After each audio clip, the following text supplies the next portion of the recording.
Good morning, everyone. We're going to get started.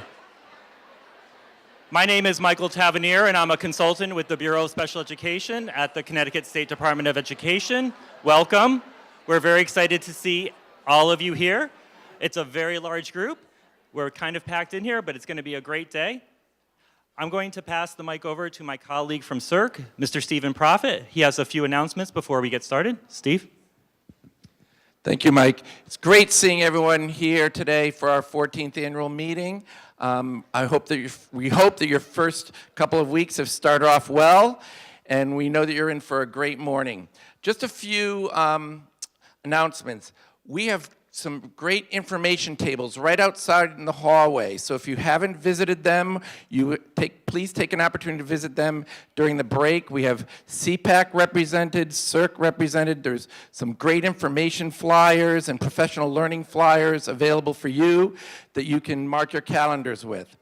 We ask that you put your cell phones on mute. We know that you're all incredibly busy. There's a lot of probably issues that you're dealing with, but if you can put them on mute, that would be great. And as you see, we have a videographer in the back of the room. Our whole morning session will be recorded, and once it's all edited and closed captioned, it'll be posted on the document link that you all have. All right, so we are in for a great morning, and thank you so much for your participation. And now I have the pleasure to introduce our very hardworking Deputy Commissioner, Ellen Cohn. Ellen?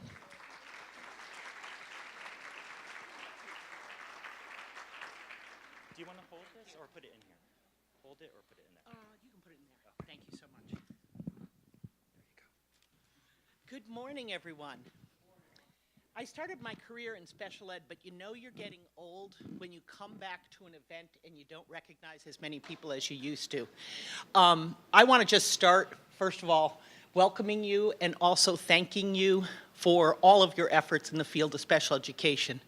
Special education directors, special education teachers, related school staff, you have some of the hardest jobs in education. Hats off to you. I started my career as a social worker, so the work that you do is near and dear to my heart, and I just want to thank you for all of your efforts. And wow, do you turn out for an annual event. Bravo.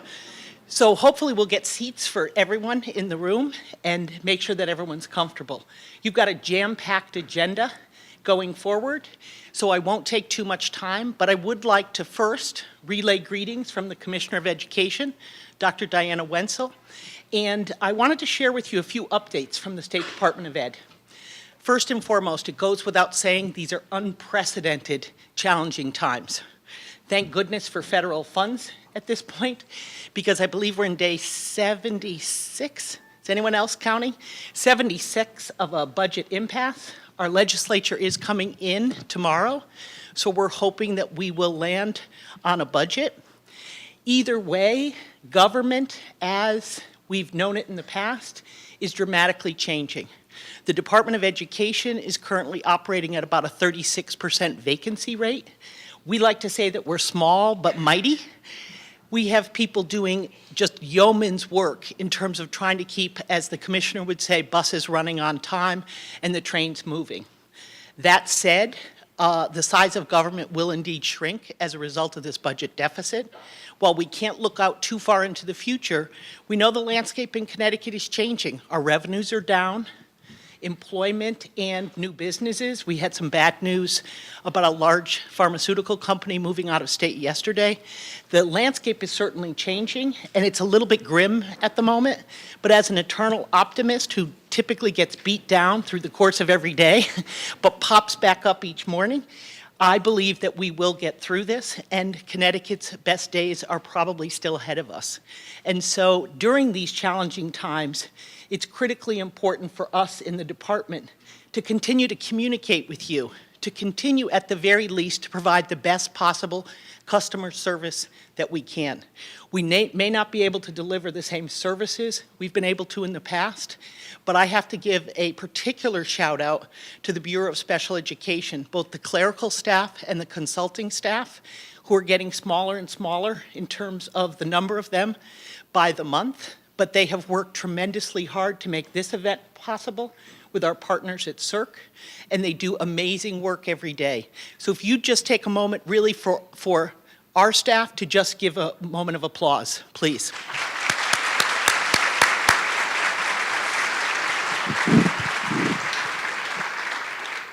If you've ever been in a jam in district, as I know I certainly have in the past, it sure feels good to be able to pick up the phone and call your contact at the department and to get advice, support, or other resources that you need. We will do our very best, and we're dedicated to you to make sure that that happens. I want you to know that other big news from the department, other than budget, which is mostly bad news these days, is our ESSA plan, the reauthorization of what was formerly known as No Child Left Behind, has been has been approved by the U.S. Department of Ed effective August 15th. And what does that mean for folks in district? It means that we have a much more forgiving, much more supportive plan in place than in the days of No Child Left Behind. We picked two battles that we were going to fight with the department.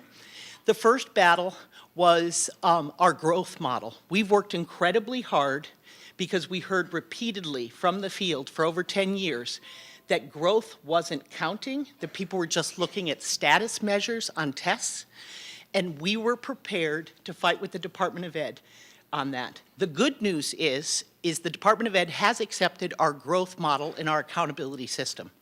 So every student's growth, if we start to focus on growth, every single student that grows gets points that go into the accountability system. If you remember under the No Child Left Behind days, if you didn't make the bar and you fell short, it was all or nothing. Now every point counts. It also means we are discouraging districts and urging districts to not teach to the test. Smarter Balanced was designed as an overall global measure of where students are, not a test that you should be preparing for all year. Teach to the standards, not to the test.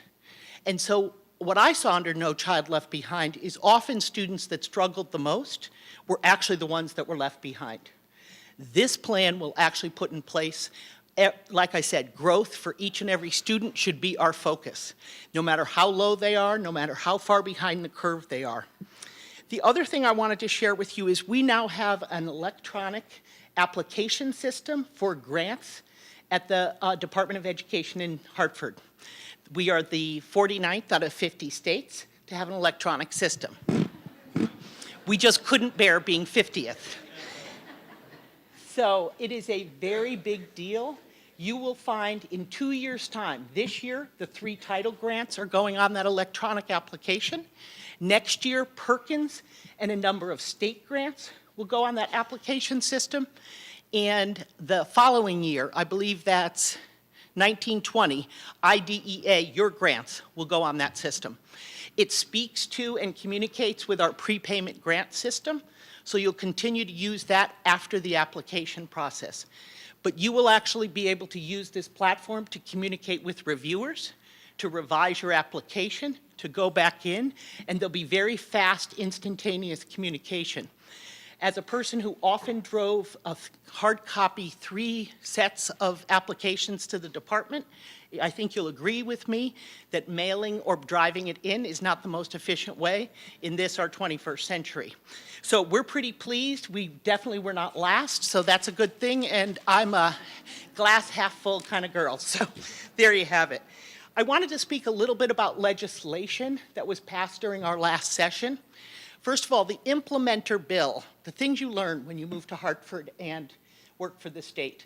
The implementer bill will be coming out if we get a budget. And that will likely have a tremendous amount of legislation in it as well. Okay? So for all intents and purposes, the legislative session of 2017 is not completely over. But there were some, and I want to speak to one piece of legislation in particular, because I want people to just hit the pause button. If you'll recall, there was legislation, and we've got a tremendous number of calls about it, about teachers taking a practicum in reading. And I see some nods, so people have heard about this. And it says at all 3 levels of certification, initial, provisional, and professional. It is a lovely piece of legislation and very well intended. we've hit some snags in implementation. Particularly, how do you have a teacher who's working in the field take a practicum? There's no such thing as a standalone practicum. It's not like you can go to the University of Hartford and take a reading practicum, not courses, not as part of a greater body of study. So I'm asking people to just push the pause button momentarily. We're working with the drafters of the legislation, and we're going to work out what's a sensible approach going forward. So if nothing else, I wanted you to know that there's nothing for you to do at this time, and hopefully that's helpful to you. I think that's it in terms of updates. What I do have the pleasure of being able to do is introduce our new bureau chief, Brian Klimkowitz. We, after the departure of Isabelina Rodriguez, who I believe is very happy, we've heard from her, and she's very happy in her new role at a justice charter school closer to her home outside of Springfield, Mass. When Isabelina left, my greatest concern as the supervisor for that area was that that position would go unfilled. All of you remember that we had giant vacancies for a very long time in this area.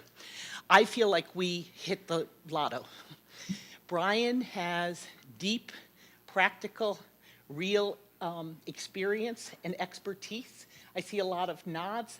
The guy certainly has street credibility and a lot of admiration from his peers. So I feel like we hit the jackpot in hiring Brian. He has tremendous experience.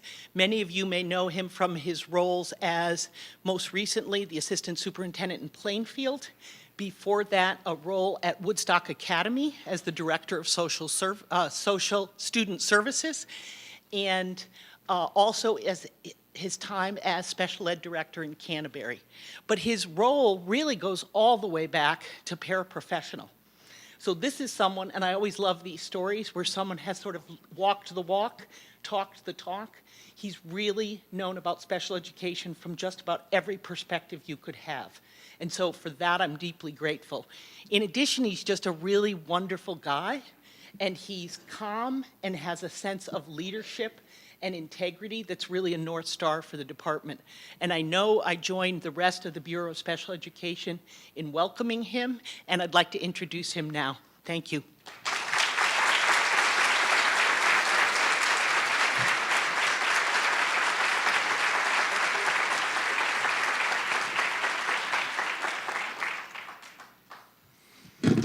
Okay. Thank you, Ellen. Your wisdom and guidance in my transition has been invaluable, so I really appreciate that. I'm so excited to be here this morning. It's really surreal to be standing up here instead of sitting beside you at the tables, but I just want to let you know that I'm standing behind you in the work that you do moving forward this year. So thank you. I'd like to start off by saying that across the state, we are all feeling the financial crunch right now and the budget the way it is. And it's certainly deflating that as of September 13th, we do not have a state budget passed yet. But perhaps the most telling sign of the dire financial times is the fact that you have me for a keynote speaker here before you this morning. But I do come free, so I'm cheap. So that's some savings there. But I don't mean to make light of the crisis, because I know we're all facing challenging times. It's so uplifting and refreshing to see everybody here this morning. I've been coming to back to school for the past 12 years, and it's really the start of the school year for special education. There's a weird phenomenon with this many directors in the same room together. Not in a bad way, it's just, it rarely happens, but it's a chance to talk to colleagues and get together and catch up. So it's always been a really special day for me. I wanted to mention that hearing the important information today, we have all of the usual activities that are happening today from the consultants, a year's worth of information packed into 10-minute segments, so that is coming. And I just want to mention that the educational consultants are really super. I'd like to welcome all the new directors in the room, and I want to thank you for choosing to be a special education leader. For retired directors that are happy not to be here today or in a different capacity, thank you for your service and leadership over the years. You now have the luxury of looking back at all the lives that you've positively affected over the years. For returning directors, thank you for serving in what I believe to be the most difficult position in district level work. Long days, high pressure, great demands, competing interests, and dwindling resources. Little to no positive recognition. Need I go on? I think I just saw some new directors exit stage left, and maybe some experienced directors as well. So why do we do the work that we do?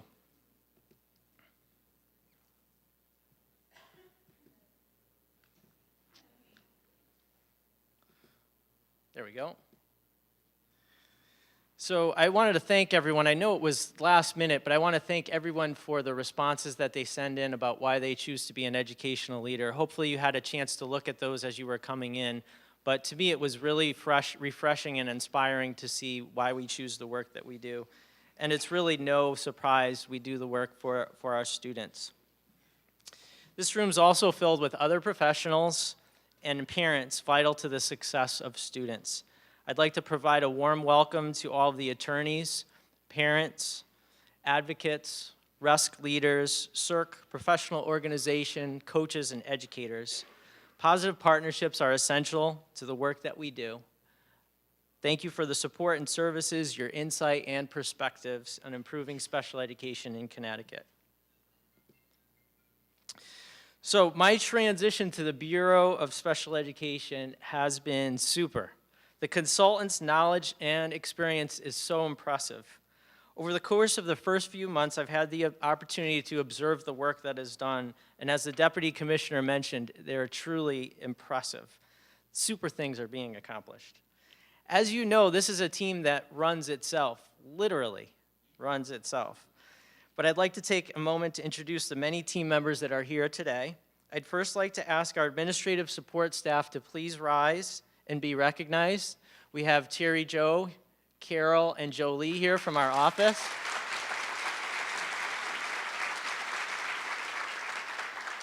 Thank you for being here today. Regina was unable to be here, as well as Lisa, but you do a super job day in and day out. And similar to my district experience, we all know that you run the show. So we want to thank you personally for making my transition seamless and keeping me out of trouble so far, for the most part. Our warm, welcoming, and sometimes loud office atmosphere is a place that I look forward to coming to every morning, so thank you. Next, I'd like to ask the educational consultants that work in either performance or student services and organizational effectiveness to please rise. I want to thank Diane, Janet, Deidre, Joe, Laura, Kim, and Scott. Thank you for the work that you do to support our district.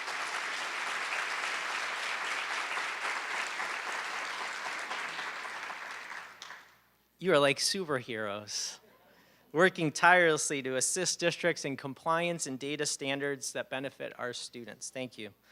Finally, I'd like to ask the consultants from the Bureau of Special Education to please rise. I'm really honored to represent this team that includes Mike, Jim, Jay, Pat, Maria, Gail, Jocelyn, Colleen, and Rhonda.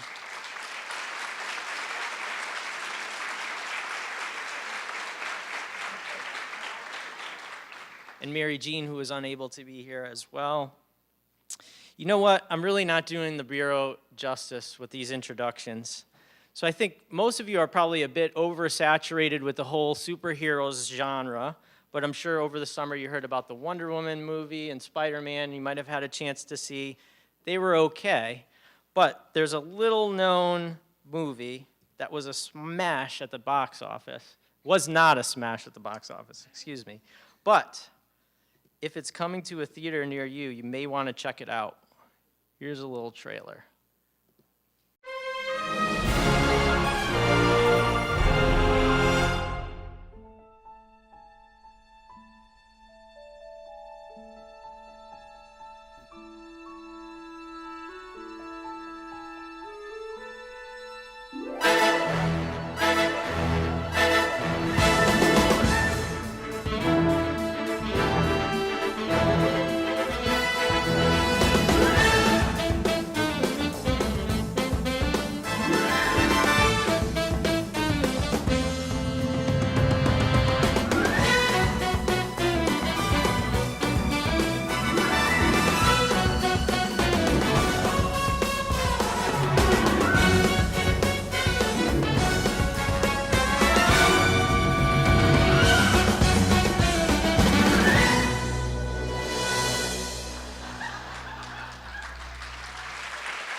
So no consultants were injured in the filming of this video, but we had one very unfortunate incident with a light bulb, but it wasn't too bad. We had to clean up, so.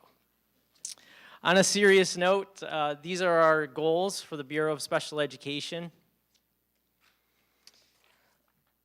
This is a responsibility and an honor and a privilege, not a burden, but admittedly a very difficult task.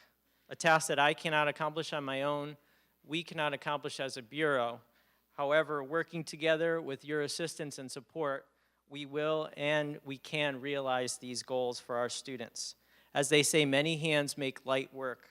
As I was speaking to people this morning, everyone's coming up and saying, how can I help? How can we get together? Here's some ideas of collaboration. So I'm really looking forward and excited to the work moving forward. And I believe that together we can do great things for our students. For those of you that don't know me, I'd like to share a couple brief notes. I'm a Connecticut native. I went to Catholic school, K-8. I graduated New Britain High School and later UConn as an undergrad, and currently living in Storrs, Connecticut. A picture of my family here. I've been married for almost 15 years with 3 children, 2 middle school age and 1 elementary. And this is us outside Wrigley. We're kind of a baseball family, so we do the park tour thing in the summertime, except for this summer.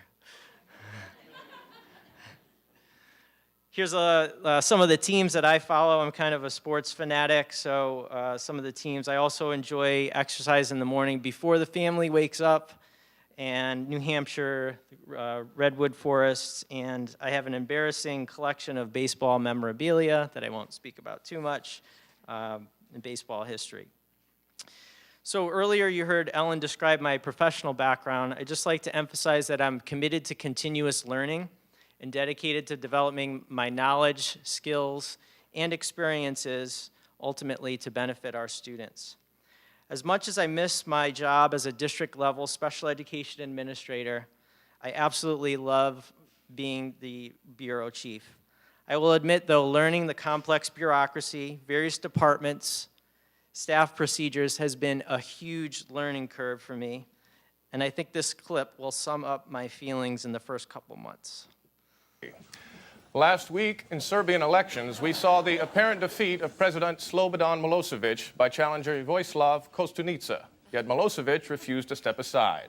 As president, would you apply pressure on Milosevic and openly aid Kostunica and his Novija Srpskaya party, or by working with neighbors such as Karadan Dragaljevic of Croatia, Istvan Pojoni of Hungary, or Antipas Lageros of Greece?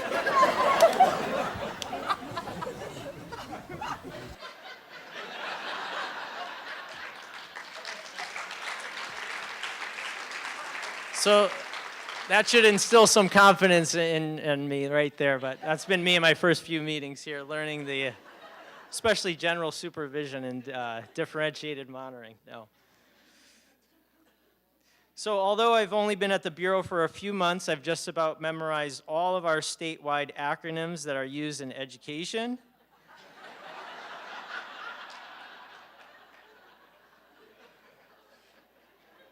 Check. All right. Besides acronyms, the most important and exciting part of my job is the fact that I really have a whole new perspective on education. It's truly eye-opening. I'm so thankful to have this new view across the entire state, but with this perspective, I do hold dearly the lessons I learned from district. I'm proud of the accomplishments that I realized in my career as a paraprofessional, teacher, special education teacher, pupil services director, and assistant superintendent. These accomplishments were realized through partnerships and effective communication, systems thinking and leadership, while maintaining a positive perspective. I will bring these experiences and lessons to my new role while I continue to listen, learn, and grow as a professional. Although this knowledge and experience certainly prepares me for this role, one perspective that I do not have but I'm very sensitive to is being a parent of a child with a disability. I'd like to highlight 3 lessons learned right now for you from district leadership. The first is the power of partnerships and effective communication. Working with towns, police, unions, and parents, I've learned much can be accomplished when lines of communication are open and Relationships are grounded in trust. Where transparency prevails and professionals have the opportunity to listen and learn from one another to take action before you take action. Most issues trace to a breakdown in communication in my experience. I'm proud of the fact that as my 12+ years as a special education administrator, I've had 0 due process or complaints filed and only 1 mediation. Part of that has to do with luck and timing and great staff that I've worked with. But I believe the other side of that is the communication that you have with the parents within your district. Applying these lessons learned, I've worked to establish partnerships at the state level. Working on 7 statewide committees, as well as meeting with stakeholders, I've heard the good, the bad, and unfortunately the ugly in some circumstances when it comes to educating students with disabilities. I'd like to take a moment to share with you some direct quotes from parents that I've met with over my first few months on the job. One parent likened her PPT experience to an alimony hearing and working with the district like dealing with an estranged husband connected to the mafia.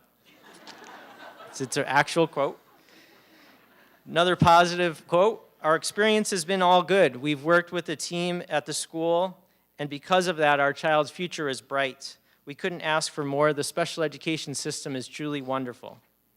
Next quote, I've been fighting for my child's appropriate education for 4 years. When I began the battle, I didn't know the laws. I trusted the school district, but boy, was I wrong. When I learned the law and made requests, I was still denied until I spent thousands of dollars to be represented at a meeting. Only then did the district act. I truly believe the district will do as little as possible until you have someone back you. I will never go to a PPT without representation again. Next comment. Support networks are not aligned with our district. They're private groups. The school should provide this collaboration for goodwill and cooperation. Here are some of the pet peeves I heard from parents as well over my time meeting with them. Of course, I'm sure you've heard this, referring to parents as mom and dad at the table of a PPT meeting. The phrase, we don't see that here in school. I'm sorry things are happening at home, but we don't see that here at school. Or everybody, what made me cringe the most as an administrator, we don't do that here in X school. Finally, remind your educators to ease up on the educational jargon. Refer back to the acronym slide. District leaders, I know you've heard and received similar feedback, perhaps with even in the same school and with the same team. I know I have with the districts that I've served in. So how do we address this inconsistency in perspective, performance? I don't have all the answers, but I know that these relationships should be grounded in positive communication, trust, transparency, and professionalism. If we take the time to bridge the gap on these perspectives, the possibilities are endless. I value the parent partnerships that I've developed over the years. They're not perfect and didn't come without conflict, but with an in-district advisory group, we were able to accomplish many things. We gave parents voice not only for their child, but to help other children in the district. And they met with school psychologists, principals. We came up with some really concrete and effective things to change things for the better.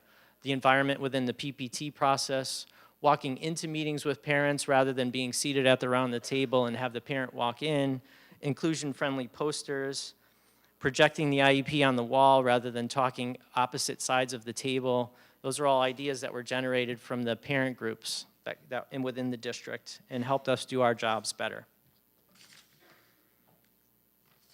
Next, systems thinking and leadership. So even though I'm a Cowboys fan, I do have to recognize the Patriots organization here for a moment.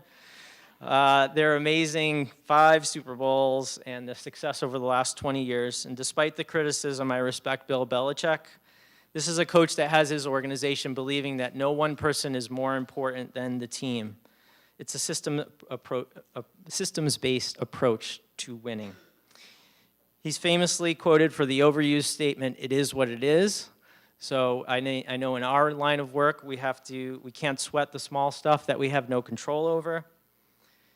The team is never distracted from their goal, which is winning. I wish our goal in education was as simple, but it is not. He also said that our program is built on competition and improving every day. It's not built on excuses. If you give people excuses, they will take them. There are a zillion excuses that we all have this morning, and we shouldn't use any of them. We can't afford to use excuses when our students' education's at stake. In Plainfield, we never said we were the 10th poorest community. We never said that we were 50% free and reduced lunch. We never said, oh, this parent's not involved, so there's nothing we can do. Those are all excuses. You try to persevere and do what's right for kids, and together you can accomplish great things. Over the years, as Ellen mentioned, there's been a significant reduction in staff at the state.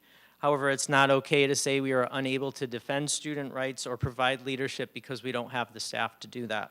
So like you, we at the State Department are reprioritizing and looking at doing our work differently, effectively and efficiently to accomplish these goals. I'm excited and encouraged by the partnerships and the early discussions that I've had with CONCASE leadership, CERC, RESCs, educational consultants, and support agencies like CAS to align our leadership and professional learning initiatives to provide targeted support.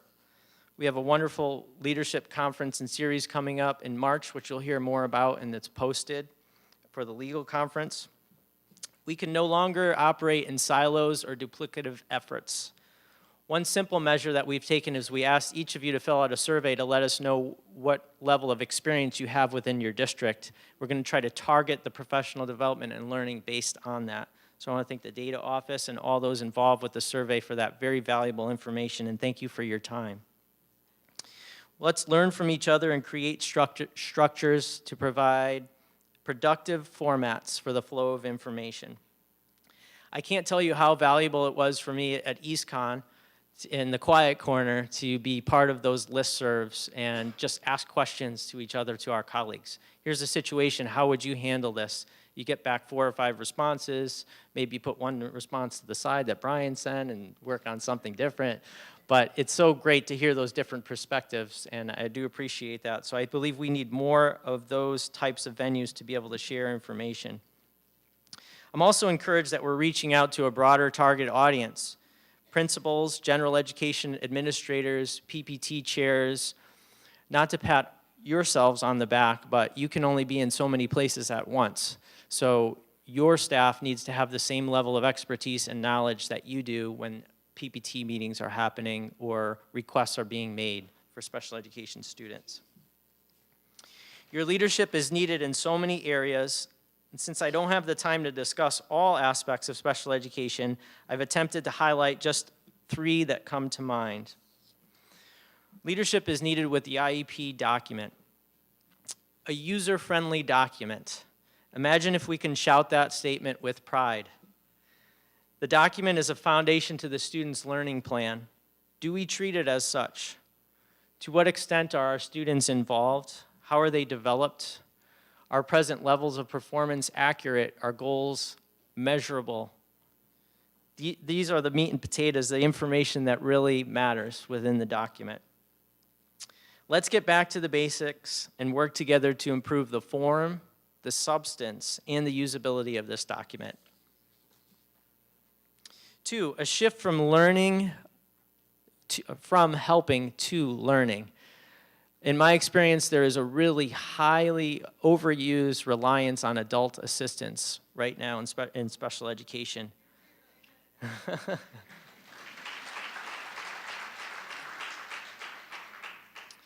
Educators take care to ensure that we are not inadvertently enabling our students. Less help and more instruction and skill development.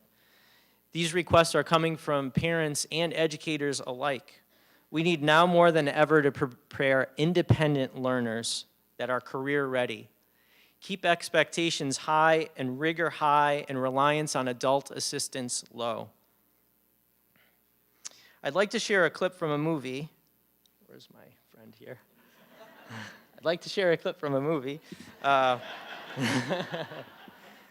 that depicts a young Ray Charles, now blind, asking for help, and the lengths that his mother went to foster independence in her son.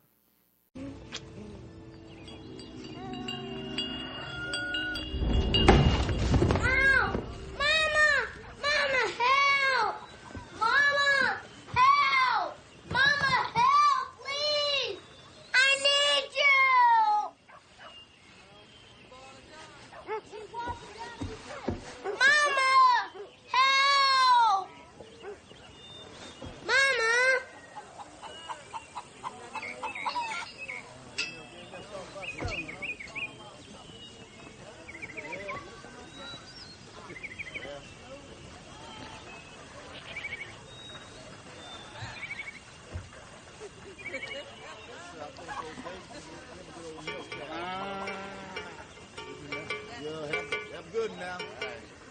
Come on.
I hear you too, Mama. You're right there.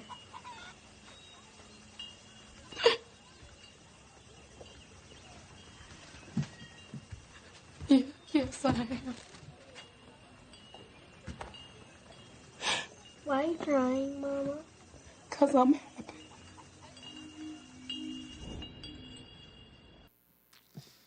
So pretty powerful scene, but how many of us would have run up to that young Ray Charles and helped him up initially? And imagine how much his life would have been different if the mother hadn't taken that stance. So when I see this clip, I think about schools and relate that to some of the support that we're providing to students with special needs.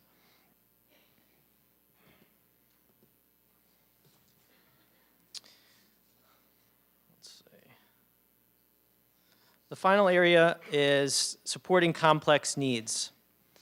So as you know, more and more students are coming to school unable to learn, under the influence, disengaged, unmotivated, unable to adapt to environments, exposed to trauma, abuse, neglect, and unable to learn because their basic needs are not met. As special education leaders, what role do we play with this population? I had an interesting conversation with Attorney Feinstein about this population. Do they feel safe in school? Are schools safe places? Are educators prepared to support this population? You shared a story about a student named Speedo Green, Ryan Speedo Green, who's now performing at the ensemble of Vienna State Opera. The path in which this goal was realized for this student is written in a novel called Sing for Your Life. Speedo Green grew up in a trailer with bullet holes along the side, was abused, kicked out of school after school, and spent time in the juvenile detention system. Until one day, a dynamic teacher, we all know the story, one teacher makes a difference, made a breakthrough. After he threw a chair across the room in the classroom, the teacher told him to sit on the floor because she was teaching. And he asked, "Why didn't you kick me out? Why didn't you send me to the principal's office? Aren't you going to send me out?" And the teacher said, "You are my student." That same teacher helped him discover his voice. In the OSIP Leadership Conference this year in DC, I had the opportunity to hear from Dr. Rosemarie Allen, who's an amazing researcher and eloquent speaker on discussing implicit bias. She shared staggering figures of the number of students that are kicked out of schools around the country. We need to be careful about the message that we are inadvertently sending in these situations. Some children are disposable. Some children can stay in the classroom, others cannot. Others have to go. Across the state, we have to change our focus from responding to behaviors to addressing the reasons for the behaviors and getting the students the help they need, the right help. And schools cannot do this alone. We've not learned completely how to successfully support many of these types of students within our districts. to create culturally responsive environments that are safe, secure. This is a needy and vulnerable population and one that needs us the most. So let's follow in the footsteps of Speedo Green's teacher and develop positive relationships and help these students find their voice. The last area I'd like to speak about is celebrating the positive. In my new role, I will strive to celebrate the wonderful things that are happening for students across the state. We need to highlight great leaders, programs, districts, teachers, paraprofessionals, and activities that are happening. Oh, and most importantly, our students' voice. Students like Speedo Green and the program at UConn called the UConn Youth Leadership Forum. In my first few months, I had the opportunity to go to a luncheon, and I heard from 40-plus students with disabilities that spent 4 days at the UConn campus. It was truly inspiring. They talked about the friendships that they were made. One student said for the first time in his life he was proud to have a disability. Another was astounded at what could be accomplished working together as a team. Others shared that disability no longer defined them. Truly inspirational. These stories need to be told. These types of programs that are difficult to measure in numbers, their success and impact may only be realized by hearing from the students and witnessing them in person. I believe that successful special education programs are so much more than the numbers and defining gaps and deficits. So let's continue to highlight student strengths, assist them in developing positive relationships, and provide opportunities for positive experiences. Let's maintain a balance between the academics and the arts, unified sports, unified theater, programs that are so important in building community and independence. Please share with us your district's accomplishments. Invite us out to witness positive programs and things that are happening within your communities. I'd love to communicate this in my travels over the course of the year. In summary, I'd like to continue to build and fortify that bridge between the parent point of view and the educator point of view. Advocate with, not for, students. Take care to ensure that we are not inadvertently enabling our students, keeping expectations and rigor high and reliance on adult assistance low. And remember, every day, why we do what we do, it is for the students. We come to work every day. To our students, from you I receive inspiration. When I was in DC, as I mentioned, Dr. Rosemary Allen shared a quote that you may be familiar with us from James Baldwin. For these are all our children, we will all profit by or pay for what they become. Keep this in mind as you prepare for your school year. Keep this in mind as those 603 forms fly across your desks.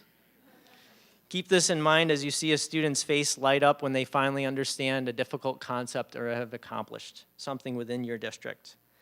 Let's never stop working, searching, and listening for student voice in special education. Work to understand it, cultivate it. We hear frequently from educators, legislators, parents, attorneys. Let's not forget the most important voice of all, student voice.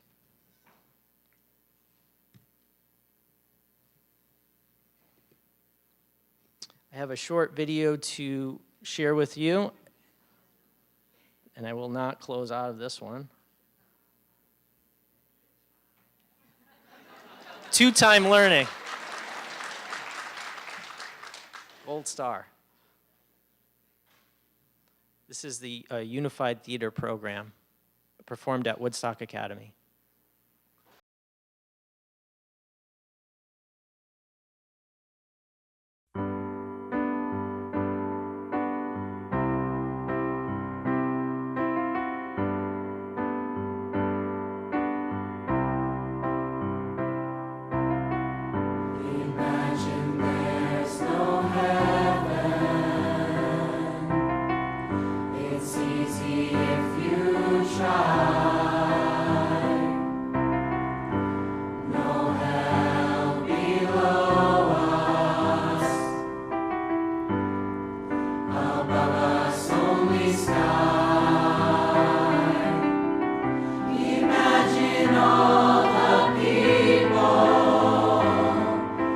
Living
was awesome.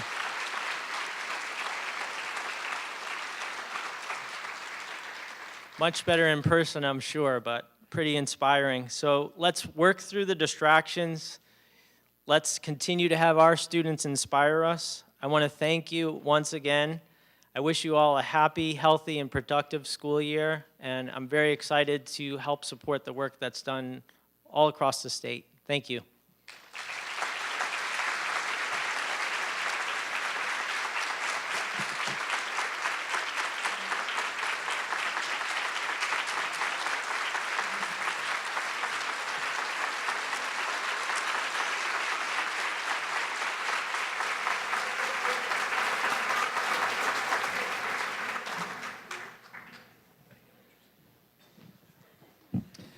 Wow.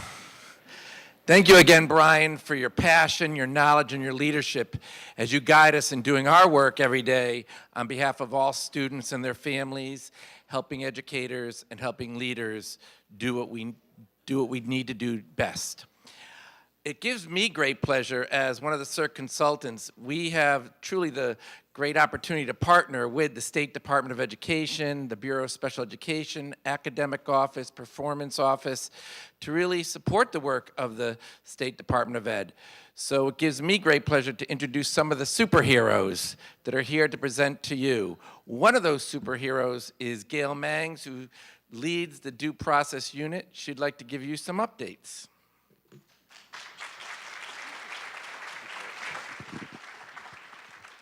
Thank you. And I'm not going to start by mentioning all the copyright laws that Brian just violated. That'll just be our little secret today. So it's been an unusual year in the Due Process Unit, as probably you are all aware. And I want to start, first of all, by just giving you some statistics so you know what we've been doing and what you all have been doing. And not to pick on Brian again, but this is probably a bit of a shock for him. For someone who went 12 years with one mediation, our numbers are Connecticut numbers. What can I say? So this year, and I'm talking about the 16-17 school year, we had 175 complaints filed. And actually, that's down from last year when we had 186 complaints filed.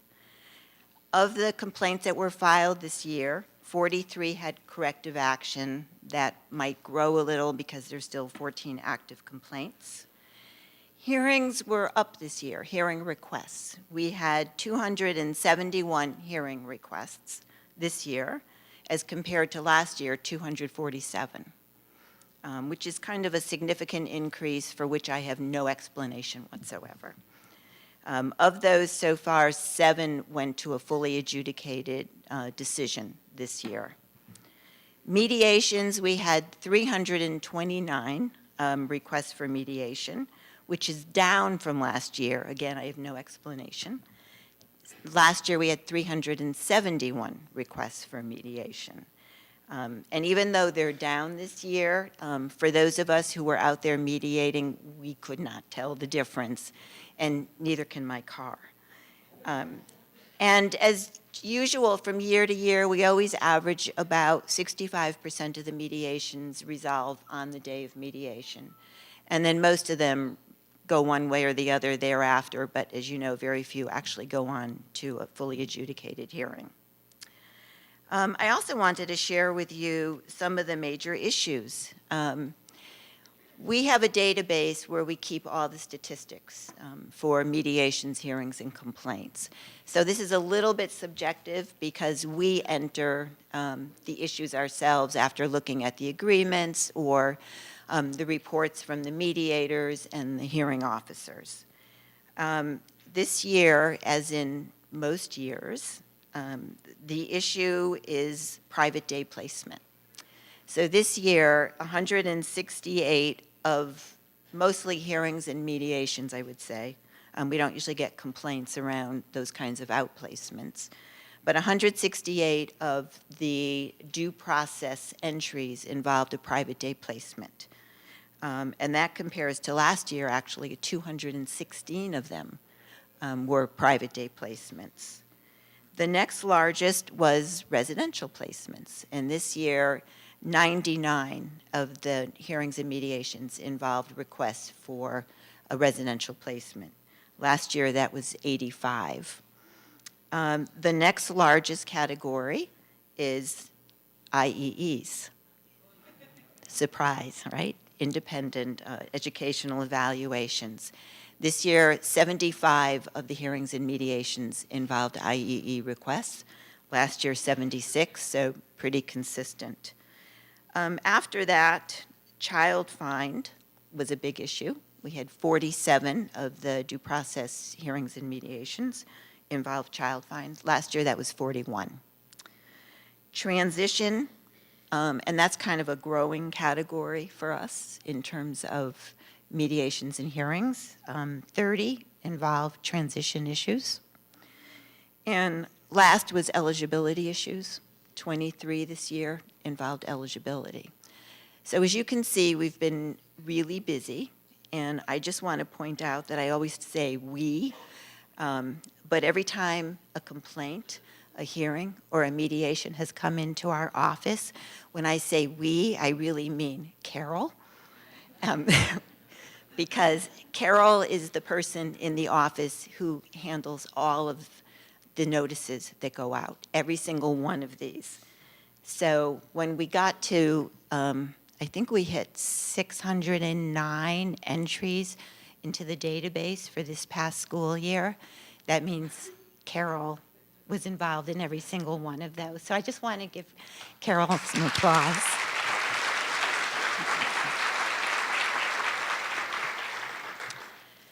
So, as you know, we have embarked on a new mediation system. And some of you have probably met some of the new mediators.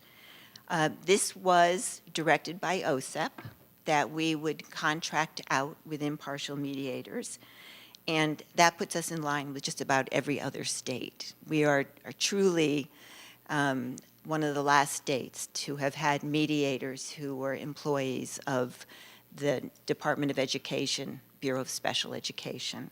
And we enjoyed it, and I think the in-house mediators are going to miss it, though their cars will not, again. First, I'd like to introduce the mediators to you. They're not all here today, but of the ones that are here, if you guys can just kind of stand up when I read your name. And they all have either mediation or special education experience. They've all been out there. We're having a meeting this afternoon, so they've been out there with us, observing us. Then we went out with them, observing them, and now they're out there on their own, and I know there's going to be some war stories to share this afternoon. So let me just introduce you. Patricia Ober, you can just stand up. And while Pat is definitely deserving of individual applause, why don't you just wait till I introduce them all. Christine Barrington, Joe Boyle, Karen Dambois, Kirsten Dovenberg, Cynthia Gilchrist, Michael Kaczynski, Howard Klebanoff, Ann Paul, and Dana Simone. A couple of them were not able to be here today, but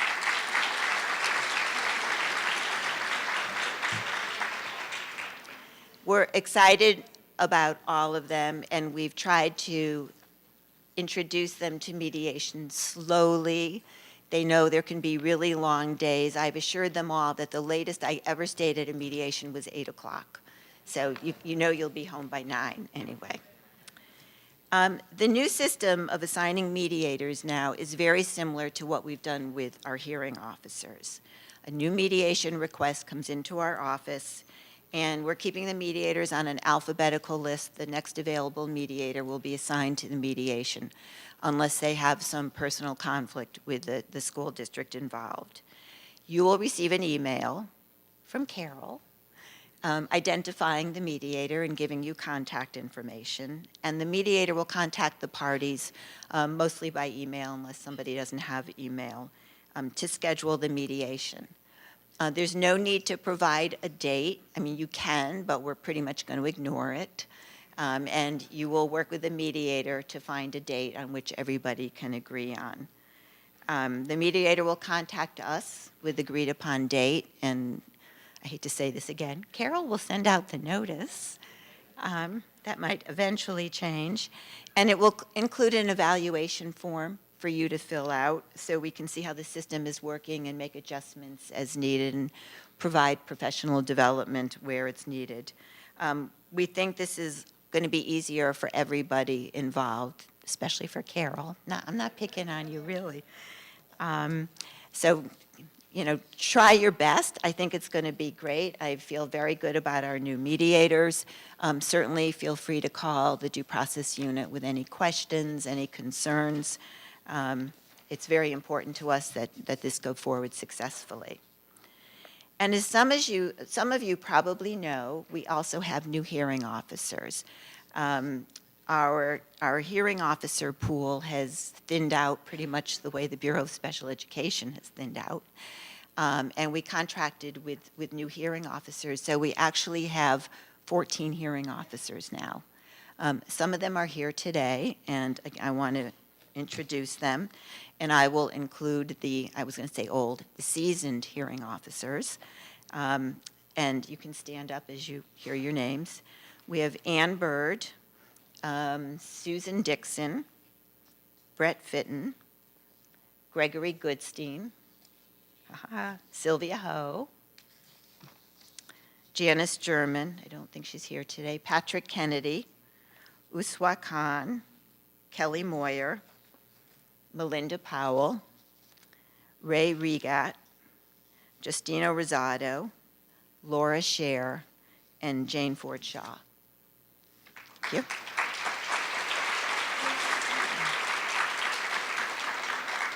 And they are all attorneys, and they all have either special education experience or administrative law experience.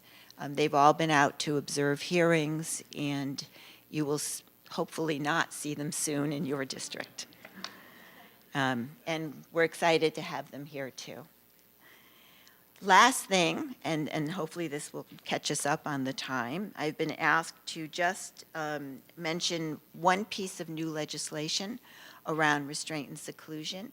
And if you have any questions about this, the person to ask is Colleen Hales.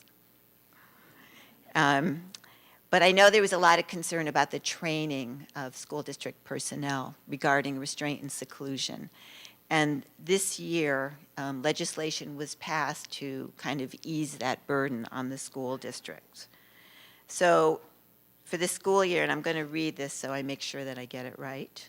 For the school year beginning July 1st, that's already started, 2017, you probably know that each Board of Education is required to identify in each school in the district a crisis intervention team that would consist of any teacher, administrator, school paraprofessional, or other school employee designated by the principal and who has direct contact with students to respond to any incident in which restraint or seclusion may be necessary as an emergency intervention. Each local or regional Board of Ed shall provide training regarding restraint and seclusion to the members of the crisis intervention teams for each school in the district. And each member must be recertified in the use of restraint and seclusion on an annual basis. However, the change is now each regional or local Board of Ed may provide this training to any teacher, administrator, school paraprofessional, or other school employee designated by the school principal. So it's no longer mandatory to train everybody in the building. We're restricting this now to the crisis intervention team. And if you need any further information, follow-up, you can call me or Colleen Hales. Thank you, and enjoy the morning.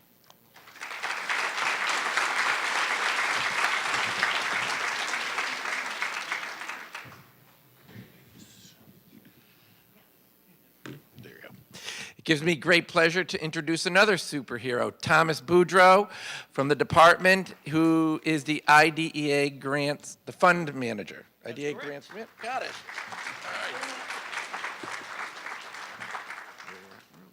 Good morning, everybody. How are things? I'm Tom Boudreau. I'm the IDEA Fiscal Manager for the Bureau of Special Education. And I've spoken with many of you, but there's probably some new faces out there. So I want to give the Reader's Digest version of the IDEA grant real quickly so that we could move forward. And at the end of this, just comment briefly about a new tool, an Excel spreadsheet, that's going to be required for next year's FY19 application. There we go. IDA Part B is broken into two sections. Section 611 is for 3 to 21-year-olds, and Section 619 is for 3 to 5-year-olds. The LEA applies annually. It's an annual grant of a 2-year cycle. So we're in fiscal year 18. Now, sometimes people are confused in relationship to how to know which fiscal year we're part of. So if you say out the entire 2-year cycle, if you say the annual year twice, that's the fiscal year you're part of. So 7/1/17 is 6/30/18 is the first year. The second carryover year is 7/1/18 to 6/30/19. So by saying 18 twice lets you determine that you're in the fiscal year 18.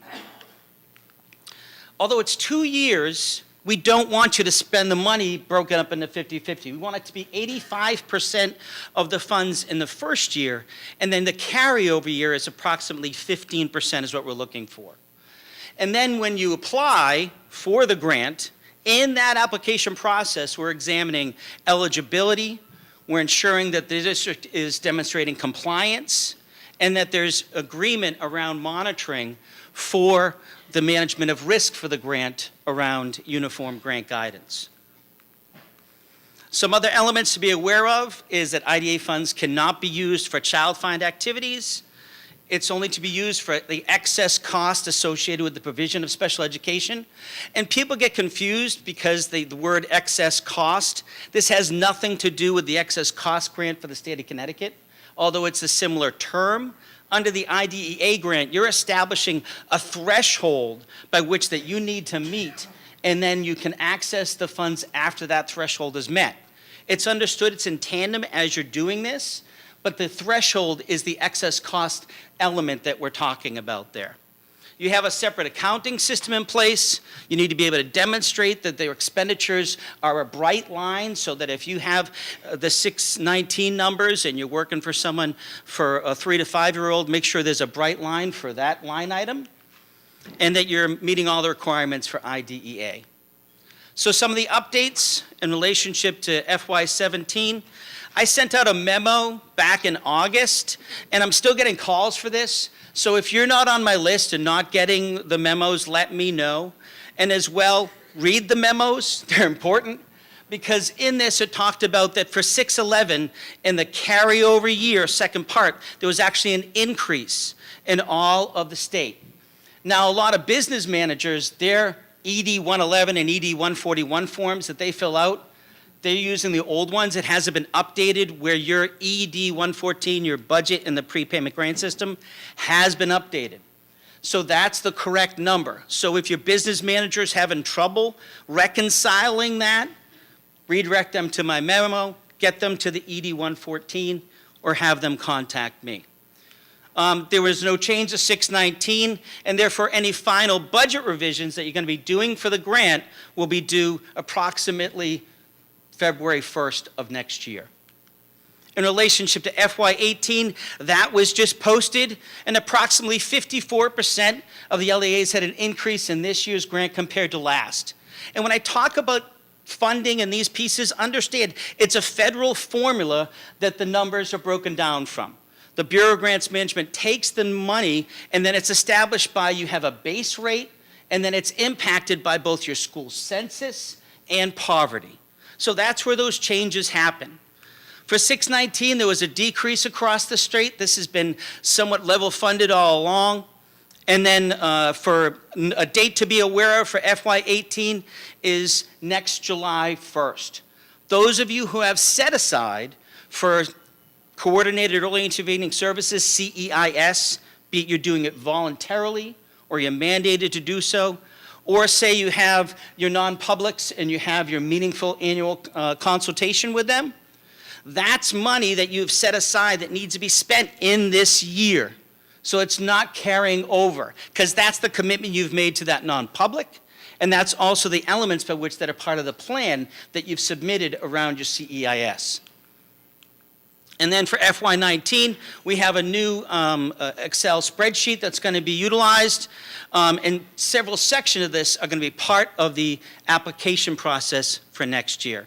I'll get over that, go into that in a second. But the real key, and we know for the purpose of IDEA, and we just talked about it, is to assist with the excess costs of providing special education and related services for students with disabilities. The issue that I want to point out here is the assist part. Because within IDEA, it also talks about that IDEA funds must be used to supplement state, local, and other federal funds and not supplant those funds. The real key to this that we look at is around an element called maintenance of effort. And I'll read it to you of where local maintenance of effort, MOE, the requirement obligates any LEA receiving IDEA Part B funds to budget, which is one part, and spend at least the same amount of local or state and local funds for the education of children with disabilities on a year-to-year basis. MOE in the last 2 years in the application, I've been introducing some of this language so everybody will be aware of it around the budgetary side and the compliance side. So let's just quickly bounce into that.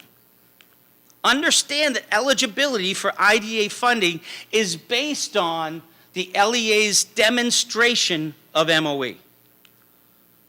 Supplanting occurs when the LEA doesn't have the proposed budget is less than the educational expenditures of the previous year.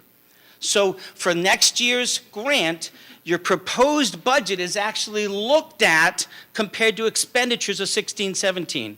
Why? Because if you're not budgeting to spend the same, if not more, you're probably not going to spend the same, if not more. And so that's the eligibility side that looks at that comparison. The compliance side is actually, what did you do? Where are you with your expenditures comparatively? So we'll be looking at the 16-17 compared to the 15-16 expenditures. If there's a shortfall in relationship to that, there are allowable exceptions and adjustments that can be applied, but understand the consequence for failure to maintain effort includes a recovery action using non-federal dollars that needs to be returned to OSEP. So, there are 4 methods that you can use. You can compare local to local, you can compare state and local expenditures, and per capita of local and per capita of state to state. All of these, well, and one thing to note is that in relationship to that is that you can use different methods for the eligibility side and for the compliance side. They don't have to be the same, and all you do is have to meet it in one category. How can we help you in relationship to this?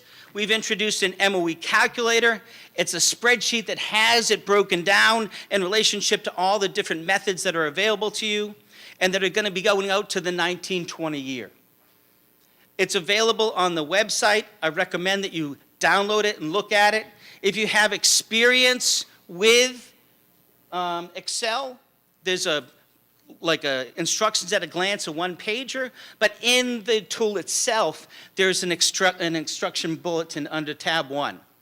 But often, when we go into a new tool or new instructions, or even with Excel in general, sometimes it feels like a treasure map. Where am I? What am I doing? And so what I'm going to be giving is a webinar in October that's going to be talking about this tool itself, where to fill it in, how to fill it in, and what parts are going to be needed for next year's application. Okay? I encourage you to take a look at that. I encourage you to attend this. Communicate with your team of who should be there. It's going to be an interactive process, and we'll be kind of rolling this out through the year so that next year the application will go seamless. Thanks so much. Any questions, contact me. So our next session, we have special education data updates. Fresh off the data conference yesterday, right in this very hotel. I'd like to introduce Diane Murphy from the performance office. We have some important data information to share. Thank you very much. Diane? Thank you. No, put it down. I'll just use the arrows. Okay. Good morning. Can everybody hear me? We started all of our back to school stuff yesterday with the Performance Office Summit, and we had a really great discussion, so I was really excited this morning to wake up and be here because I missed you guys.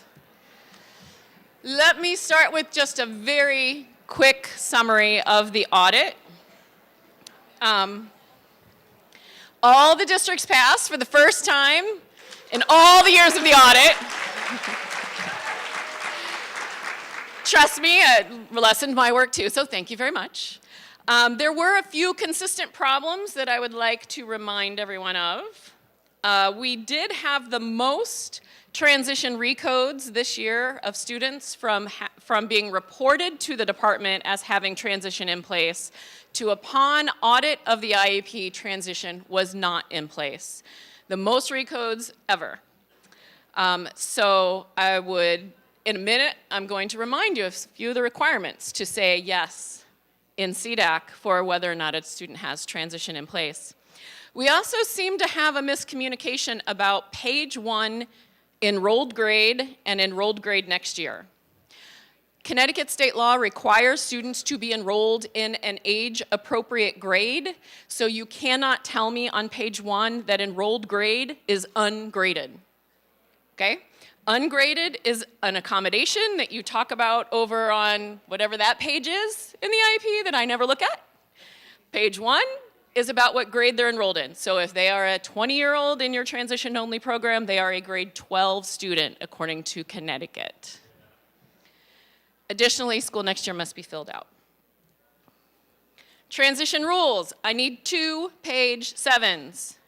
1 with a post-secondary education training goal and 1 with an employment goal. They must be separate. You can't check both boxes. You can't combine them. If they're the same goal, which I believe there is a way to write it so they are the same goal, you still need 2 pages. 1 for post-secondary ed and 1 for employment. You also must tell me about transition assessments. Way too many districts gave me student IEPs where the transition assessments were blank. You all were doing them because you talked about them on page 2, but you didn't fill in the required data element on page 6, so please take a look at that. Course of study, that question number 6, we talk about whether or not the student is enrolled in an academic program or enrolled in transition only. We have some new rules right now. Transition only, starting this school year, can only be marked for students who are 12th graders.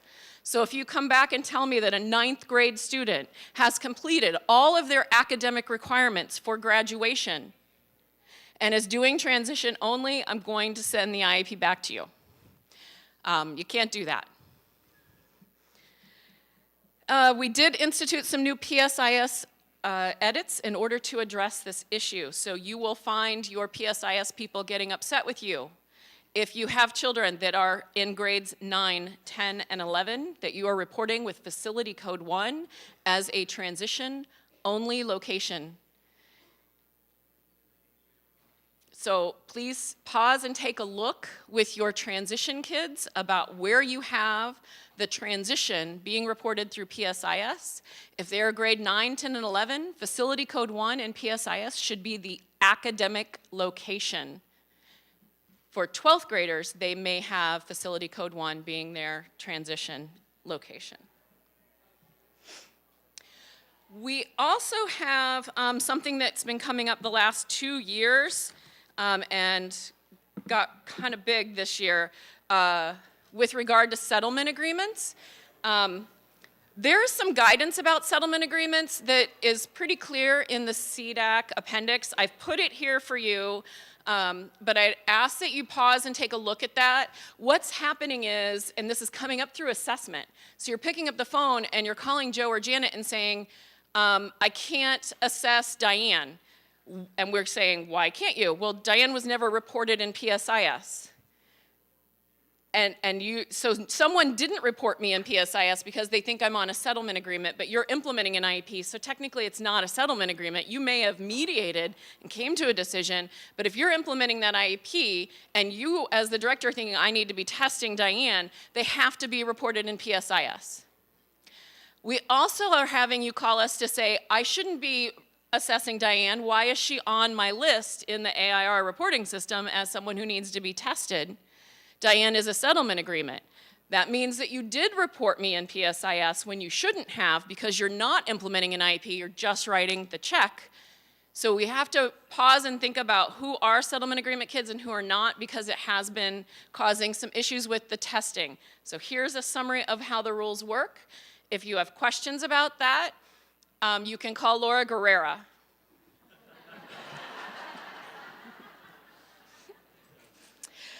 Okay.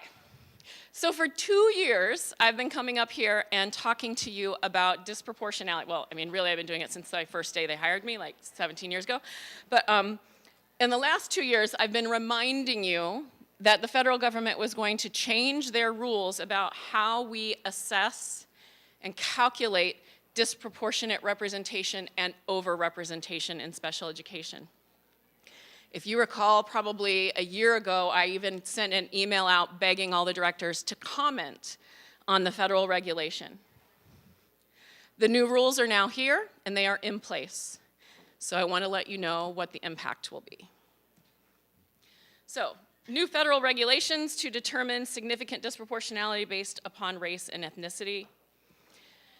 This timeline means that we must be in compliance and implementing the redirection of funds by July 1 of 2018, which means because we use historic data, it's happening now.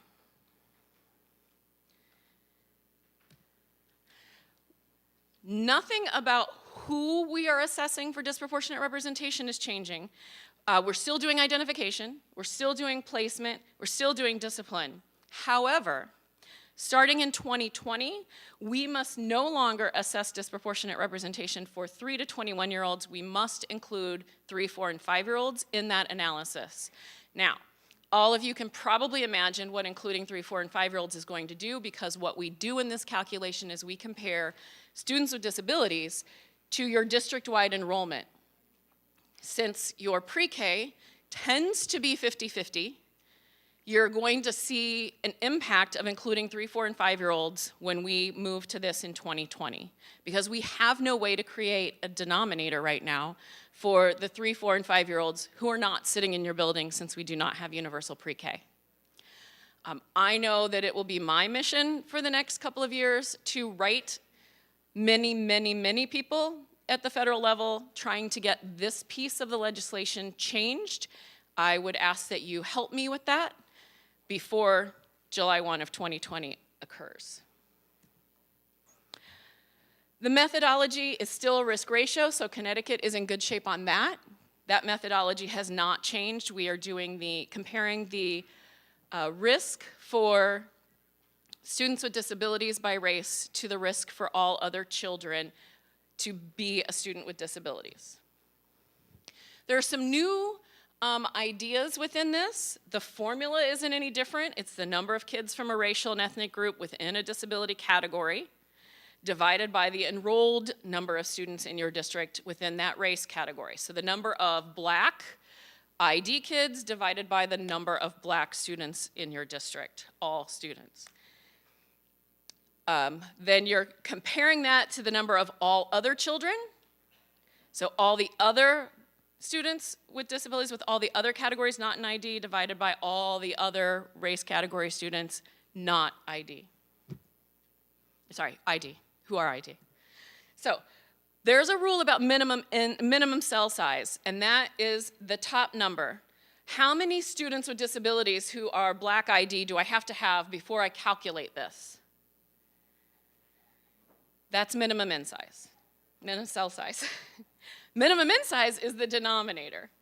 How many comparison students must I have in order to calculate this? And if you recall, when we compare, in some districts, when I compare the number of white autism students on the top to the number of autism students of all other races on the bottom, this becomes a concern for us because in some of your districts you don't have very many, and that really has an impact on how that ratio works out.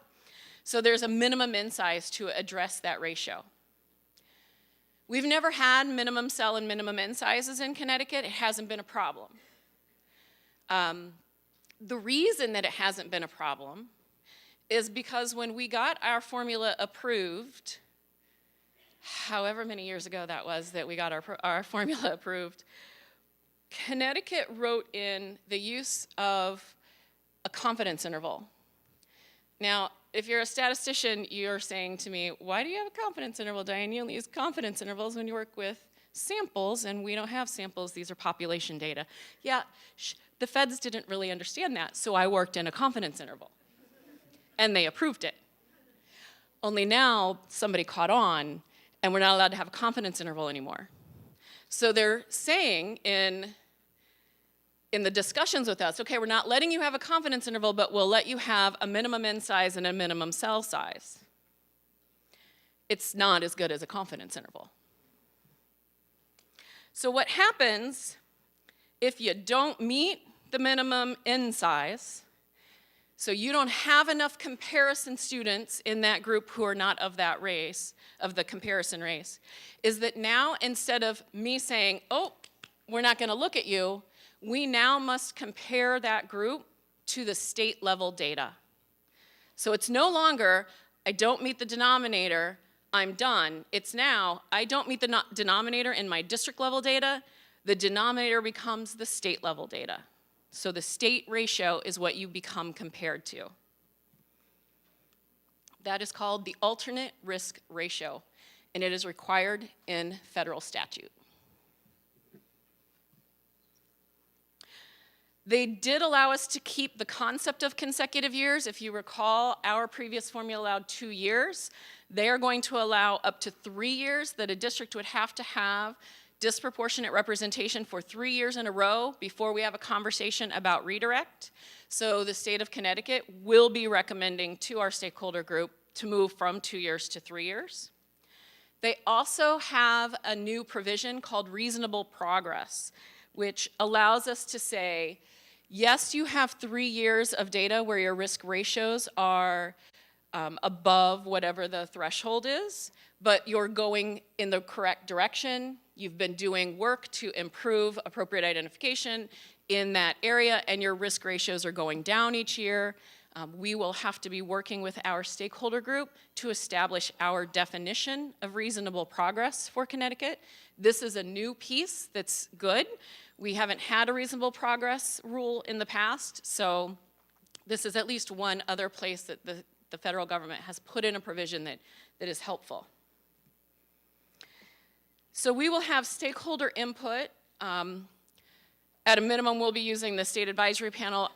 We haven't formulated this group, so I'm not sure if we'll be expanding that at all. But there are 4 pieces of information that Connecticut does have control over. The reasonable threshold, are we looking at, we've in the past, if you recall, done 2 years at 4.0 RRI or above.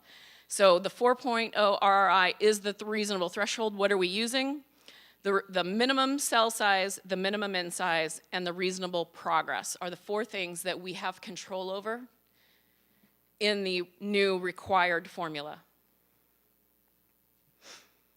I have some really strong ideas and opinions about the top 3 statistically, but the bottom one is wide open for some conversation at this point.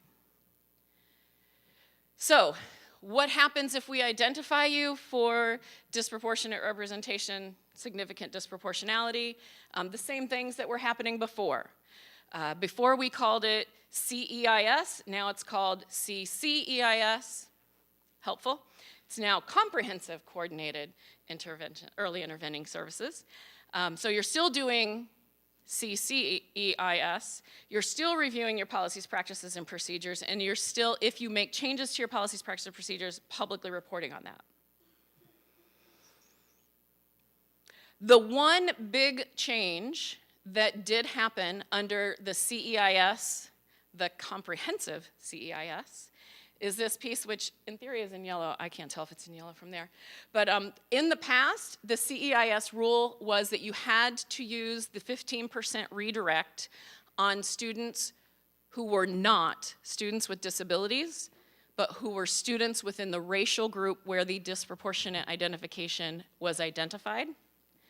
You may now use the CEIS dollars for students with disabilities, but not exclusively for them. So that's a pretty major change on what the 15% redirect means for you.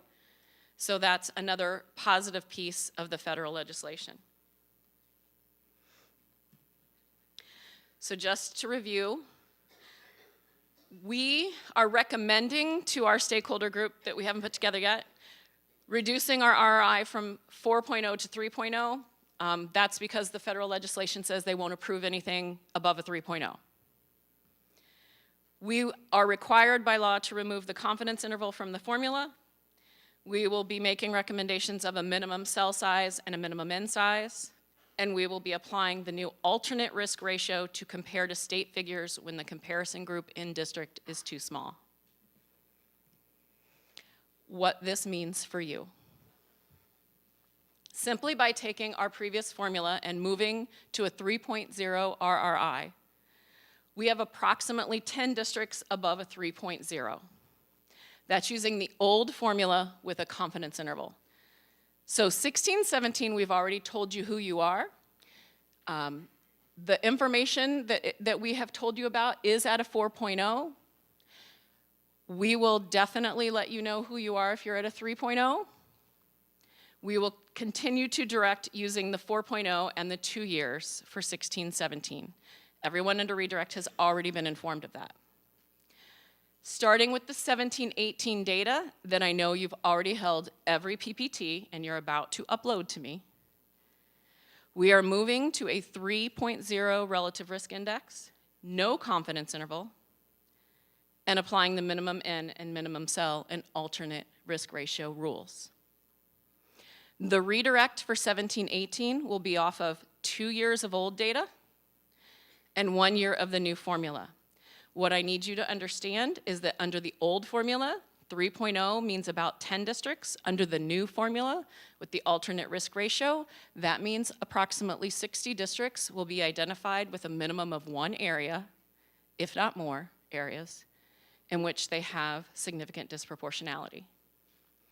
So we're moving to a conversation about a third of you needing to talk about 15% redirect. Now granted, in 16, 17, we're not looking at a third of you doing redirect because we're still using 2 years of old data, which means we're talking about the 4 districts in 15, 16, the 10 districts in 16, 17, and the 60 in 17, 18. You have to be in all 3. So if you are a redirect for 16, 17, and you were a redirect for 15, 16, you know who you are. We're probably going to have some conversations about 17, 18 data. In 18, 19, we will use 1 year of old data, the 16, 17 data, and 2 years under the new formula. Technically, what we're choosing to do in 18, 19 is not in compliance with the federal law, but we're making a stance that the state of Connecticut is not going to go back and recalculate 17, 18. We're going to use the data we've already shared publicly and moving forward. So that will be the year where we have those 10 districts from 16, 17, and 60 districts in 17, 18, and 60 districts in 18, 19. And in 19, 20 will be the first year you can expect that we're having conversations with approximately 60 districts statewide about a redirect due to disproportionate representation.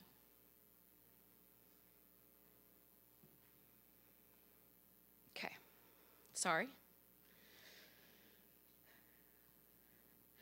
So moving on to other lovely news. How am I doing for time? Oh, I'm going much faster, he said. Okay, so yesterday we had an amazing conversation. I know not all of you were able to be in the room. There were a number of directors and other administrators for special ed in the room, and it was a great conversation. We were talking about what's happening with special ed data population information. Just so you know, in the history of IDA in the state of Connecticut, until the 14-15 school year, we had never been above a 13% K-12 prevalence rate. We're now in our third year above 13.0, and probably the trajectory means we're looking at 14 for this school year. Just so you know, there's two things that are impacting that number. Obviously, the count of K-12 special ed students is on the rise. If you look at 2007-8, we had approximately 64,000. Now we're up to 72,000, so we've jumped 8,000 kids in that number of years. We also have the impact of our total K-12 population in the state of Connecticut dropping. It's not dropping at nearly as significant a rate as our increase in the special ed population, but it is having an impact on how quickly that prevalence number, K-12 prevalence number, is rising. This is the rate of change, which is what I'm referring to.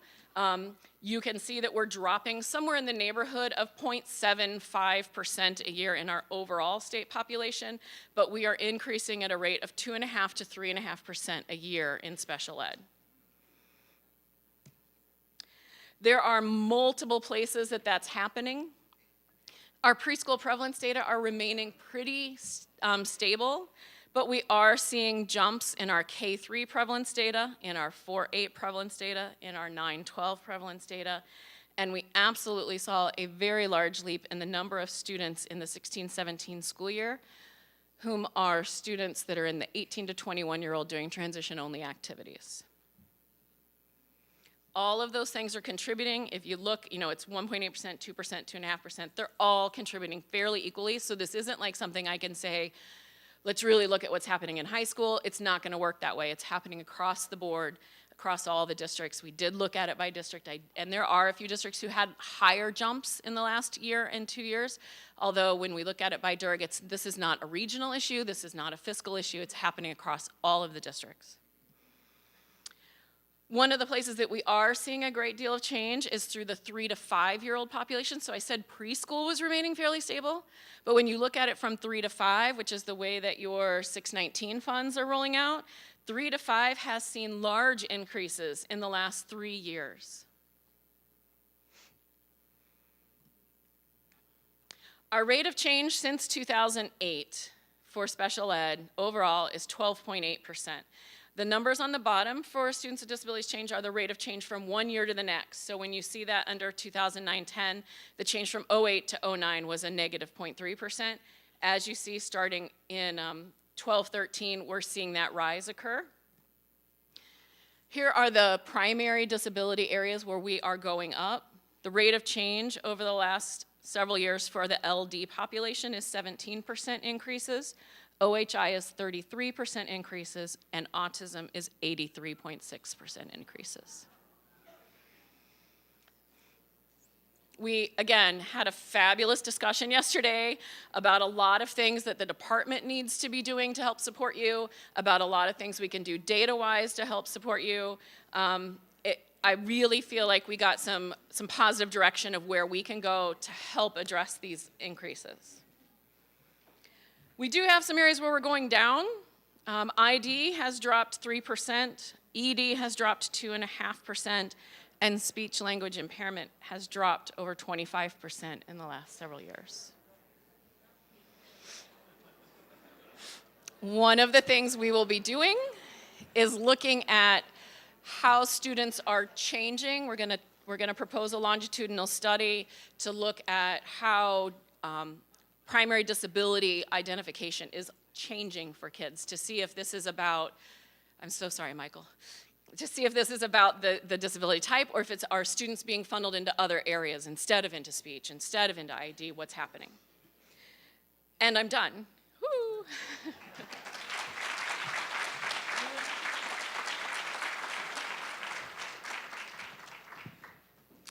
Thank you, Diane. Now I'd like to introduce another superhero from the Bureau, Patricia Anderson, who's going to give you an overview of SLD dyslexia. Good morning. It's on. Yep, got it. So I'm going to tag on some of the data that Diane just presented. We had 3 years of dyslexia legislation, starting with January 1st, 2014 was the first year that we had legislation. We've had only 2 years of full data collection, so 15, 16, and 16, 17. In the dark purple, you know purple is my favorite color.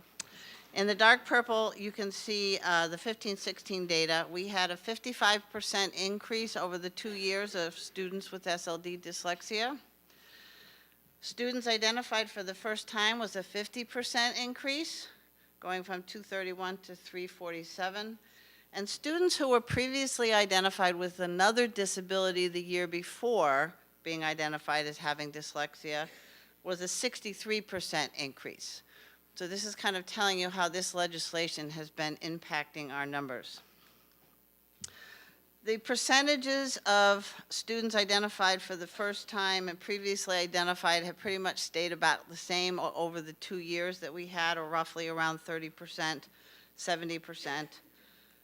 And the percentage of students with SLD in a population of students with disabilities and the percentage of students with with dyslexia in students with learning disabilities, again, has stayed about the same over the 2 years. We were at about 3% the first year and have gone up to 5% roughly in the 16-17 school year. So I thought it was interesting to take a look at some of the previous identifications of students who are now SLD dyslexia, and this kind of bears out the data that Diane was saying. We had students who were SLD before that are now SLD dyslexia, was one of the largest groups. Also speech and language impairment, and OHI ADHD was the other disability category that were the top 3 largest categories from the previous year's identification. So I want to just talk briefly about the legislation, because I think many of you have been doing a great job. It was thrust upon us in 2014. We've had 2 years of giving you lots of professional development. I'm going to highlight some of the things that are coming up for this year. I'm not going to go into this piece of legislation, which is the most recent one, which Ellen talked about this morning, but just to say that we have been working on in-service education, professional learning, that was originally taken out of the legislation in this past session and was put back in. So that is still there. You're still required to do in-service training on dyslexia. This legislation was meant to tackle the pre-service. And as Ellen said, there are still some questions and concerns about the interpretation of this legislation, and so you'll have to wait for some guidance from us. And as she says, just pause on this one and put it aside for the moment. So in terms of professional learning, CERC has been kind enough to keep track since 2015, when we did our first release of a website on SLD dyslexia, and we started doing our professional training. The first bar is the accumulation of visitors to that website.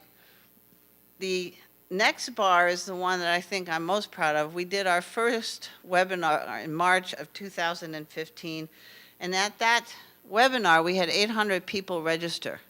To date, there have been 3,960 people who have accessed that particular webinar. So we have tried to do professional development that is archived, either webinars that are archives, case studies, online modules, so that you and your district people can access those as you need them, and they're pretty classic information. It's not information that's going to change from year to year. And so I think you can see with the rest of the bars, I'll let you read those on your own, but people are continuing to use those, and I hear about people using them in staff meetings, individual teachers using them for their own professional development. Even some parents are accessing this professional development information. So one of our big tasks over the last year and a half, or last year and into this year, is revising the guidelines for identifying children with learning disabilities. We are updating it. We are adding some current research. I did put out a request to you as directors at least twice and have gotten some great feedback in terms of updating the forms and making them more usable. So there will be new forms or revision of the forms coming out, not new forms, but just a revision. And we will be including more information on dyslexia in the guidelines and making it a more user-friendly book. The questions that I get about dyslexia, 99% of them are in the guidelines. So I would encourage you and your staff to use that document. It has a lot of great information and it will have more.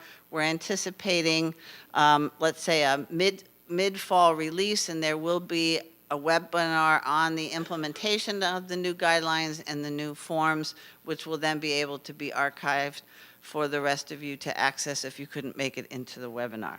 So that's our primary project. And the second one is we're developing a parent's guide to SLD dyslexia in Connecticut, which will be an electronic document that will have lots of videos and links and so forth that parents can access, and it will be posted on both the CERC and the SDE website. We also have gotten some feedback from people in the field, and the SLD Dyslexia Assessment Resource Guide that we put out last year, which I use all the time. We have over 15 new assessments that will be added to that document, and that one will be coming out early this fall. So the rest of this information are some professional development opportunities that are coming along. We have a new case study that I understand was just posted. It's on a secondary student going from middle school up through high school by Louise Spears-Swirling. That's available as a case study. We have 2 new online modules. One is in the process of being recorded, and I presented on it yesterday at the Performance Matters conference here on identifying students who are gifted and talented and also have SLD dyslexia. And it was a very interesting learning process for us to go through that module. And then we have another module coming about SLD dyslexia and students who are English learners. And that one is in the process of being edited and will be out in the middle of the fall. And then I mentioned to you the webinar about the guidelines. This year, we're going to be trying to find a speaker that can speak to math and learning disabilities and dyslexia. And that will be presented in a webinar that will again be archived. We've also collaborated, CERC has collaborated with Reading Horizons, which I brought in last year as another option to look at a more phonics-based program that's computer-based that you can use along with some of your already existing reading training, and they're coming in to do a one-day, their level 1 training so that people who are using these materials will be trained and certified according to their calculations in terms of their program. And Donna Merritt at CERC is going to be repeating 2 sessions that were overbooked last year for speech and language professionals on their roles in looking at students with SLD dyslexia. Those will be repeated again this year. This is another list of other options. Orton Gillingham, Wilson, many of the Wilson programs, CERC offered them last year. They will be offered again this year. I know CREC is also offering some again this year. These are just the opportunities that you may need to get your staff trained and up and running to implement the structured literacy that all of these students who have SLD or SLD dyslexia need to improve and learn how to read. In addition, We are contracting with CREC to put out a structured literacy guide, which will give you all of the different structured literacy programs and all of their components, so you can look at them across the board and determine which ones are best for which students in your district. CREC is also bringing in a wonderful person named David Kilpatrick, who is the author of Essentials of Assessing, Preventing, and Overcoming Reading Difficulties. And as I get that information, I will send that out to you. And then we have two options for a multiple day structured literacy or structured language training, which looks at all of the components of training. CREC is offering one, a 4-day program, and Dr. Margie Gillis through Literacy How is also offering another session, which is 5 days. So more information about those will be coming out if you need to find extensive professional learning for your staff. This is also another list of trainings that are coming out through CREC. CREC is bringing in some strategies and instruction from the University of Kansas in various areas that are particularly targeted at the secondary level and secondary students. There's also a session on assistive technology, and again, the Wilson training that CREC is going to be offering as well. So you can see there's not only a lot of archived information, but there's also a lot of new information that's coming out there that you don't even have to leave your building to access. But one of the things that I did send out, and I have sent out a couple of times, unlike my transition hat where I have thousands of people on my dissemination list, when you're trying to get information out about SLD dyslexia, the only group I can contact is special ed directors. So I developed an Excel form, which you will find posted on the CERC website, that all you have to do is type in names, district, and an email address, and I will add them to an SLD dyslexia dissemination list. I've probably only heard from about 1/3 of you, and this list is not just for special ed. Your reading teachers, your literacy coaches, your school psychologists, anyone who wants information on SLD dyslexia, just send me this list and they will automatically be added. So I encourage you to do that so more of your staff are getting the information about the professional learning that's going on and any changes that we have that are coming along. So thank you very much.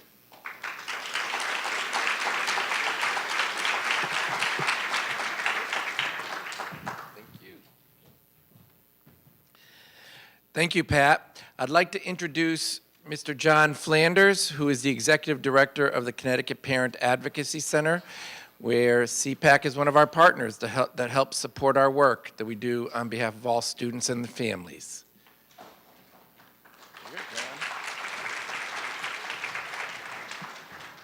I even get a slide. Thank you. Hi, like Steve said, I'm John Flanders, and I'm here from CPAC. For those of you who don't know, CPAC is the PTI, the Parent Training and Information Center for the state of Connecticut. We're an organization mandated by IDEA to provide training and support so that parents can be the most effective collaborators in their children's education as possible. So I want to tell you a little bit about us. We've had a pretty good year. In the last year, we fielded requests for information from about 3,000 people, parents as well as professionals. We conducted 108 training sessions, both parent training and professional development, to help people understand the process and various elements, and we encourage you to use us for those purposes. We've had some growth. We have added 3 new parent consultants in the past year. We have opened a new satellite office in conjunction with our friends at St. Joseph's Parenting Center in Stamford. So we're very happy to be out there, and certainly want you folks in Fairfield County to know that we are in your area and available to you. Our Next Steps program, which is our intensive parent leadership training program, will start in Waterbury on October 2nd and runs for 8 weeks, or actually 9 weeks because we got Columbus Day in there. And we will, for the first time, be introducing parent leadership training and next steps entirely in Spanish, which will take place in New Haven this year, and we'll be setting up shortly. I wanted to talk to you about a couple of new things that we're doing. First of all, I think it was Oscar Wilde that said that the United States and Britain are two nations separated by a common language. And I think that applies to special educators and parents as well. Our job is to make sure that that communication goes through well. So a new initiative that we are offering today is to help participate in when you are having difficult conversations. Our normal role in those is when a parent is having a difficult conversation with you, they call us and ask for our help. We're offering our help to you. If you would like someone to come in as an honest broker to help interpret what's going on and a chance to have I won't call it an impartial opinion, but a non-school related opinion on what's going on to help you move forward with those difficult conversations, we are available, and I strongly encourage you to contact us. The other is, when you came in, you noticed a CPAC tent on your table. Several people came back to me and said that they thought we had reserved all of the tables in the room. I want you to know how thrilled I am that our influence is at the point where you think our 15-person staff can occupy this whole room. What it is a request for information from you. As I said, communication is the core of what we do. So when we do training, when we do communication, we're going to do it the best way if we have input from both the parent side and the school side, so that we are getting the information with a broad-based perspective. We are asking you to help us. On all of your tables, you will find a little sticky pad, and by our table out in the hall, you will find a big board. If there is some part of training, if there is some part of information that you think that we can provide, either as professional development or as parent training that will help move these conversations forward, we beg you, please write it down, stick it on the board. We'll be using that in helping prepare all of our new trainings upcoming, and including professional development training for those of you who want it.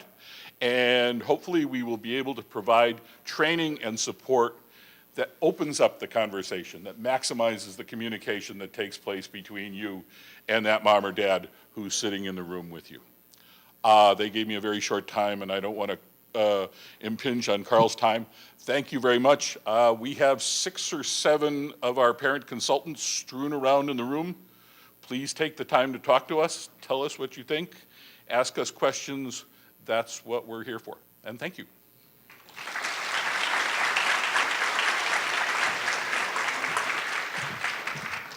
Thank you, John. Another critical partner in our work together is Concase. So I'd like to introduce Carl Gross, who's the president of Concase.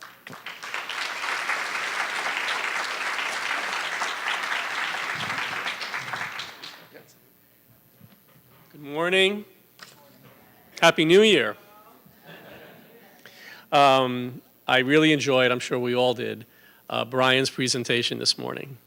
But I have to admit a little bit of video envy, and Mike Tavernier is the only one in this room who can back me up on this. I had selected a short video clip to share with you guys this morning. It was a few minutes of the Kenny Chesney concert I went to this summer at Mohegan Sun. It was one of my summer highlights, and I was only going to share it because I wanted all of you to think back for a moment to your summer highlight, because we all enjoy that quality time off during the summer. But in the interest of time, we bagged that. And to tell you the truth, some of his lyrics were a little sketchy, so it's probably just as well. So instead, I'll direct your attention to our first announcement, your state association's first announcement. Take a look at this October conference that's coming up in just a few weeks. This is going to be a great conference. We have double keynote speakers. This is on the 12th and on the 13th at the Farmington Marriott. And on Thursday, we have Dr. Ross Green, who's speaking to collaborative problem solving, with students with challenging behaviors, and many of you are familiar with Dr. Green's work. And on Friday, we have a second keynote, which is Dr. Eric Frazier speaking to threat and risk assessment in a school setting. I had the pleasure of bringing Dr. Frazier up a few years ago to our district, and a few surrounding districts participated. He was phenomenal. People were saying it was the best PD that they had in years. We also have a few breakouts. We have a couple breakout sessions, which will include a panel discussion of best practices with students who have suffered severe trauma. So if you have not made a note, if you have not signed up, if you have not registered, I can't encourage you enough. We're also very pleased to be working so closely, and Steve has alluded to this, where we've been working so closely with the Special Education Bureau and with CERC in the design of your leadership forums. And you'll see on the December date, December 12th, that session will be entirely devoted to new special education directors. So what a terrific opportunity to address the particular concerns and conversations that those folks who are new special administrators can have for the day. The February topic is still in process, and you'll note that the March topic, as is typical, returns to legal matters. The difference being this spring that it's a two-day event, and we're so pleased to have returning to us one of our keynotes from last year. Attorney Melinda Jacobs will be part of that event. I also want to mention to you that I don't have to tell you that these are tough times for us politically and financially. These are times in Washington where finding people who can understand our point of view on education is not an easy task. But two of our board members have been down to Washington this past year, Kathy Gabrielson and Pauline Smith, and they've been down there fighting for us.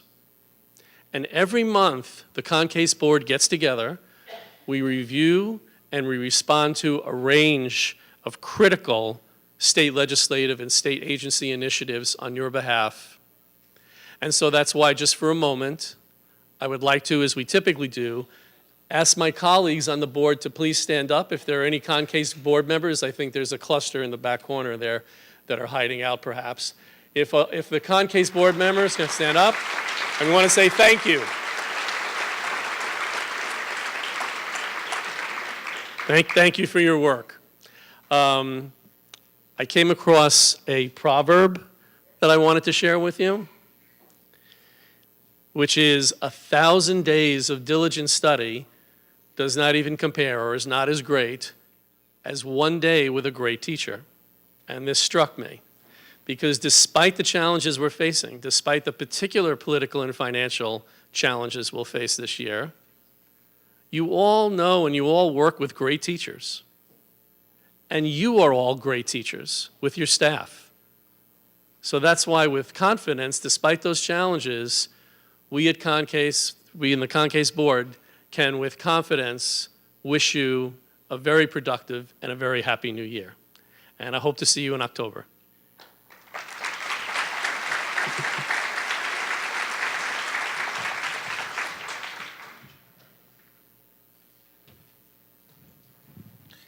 Thank you, Carl.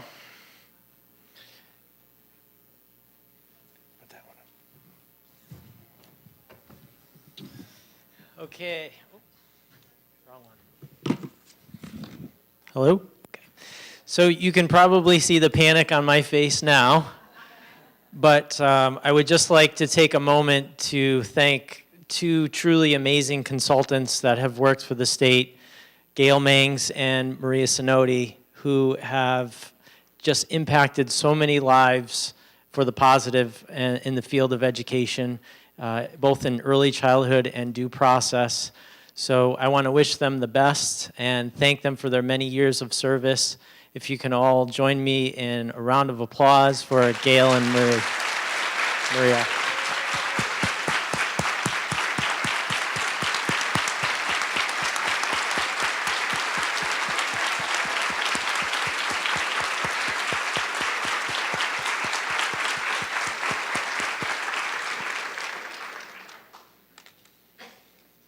Irreplaceable, but we will do our best. Thank you again.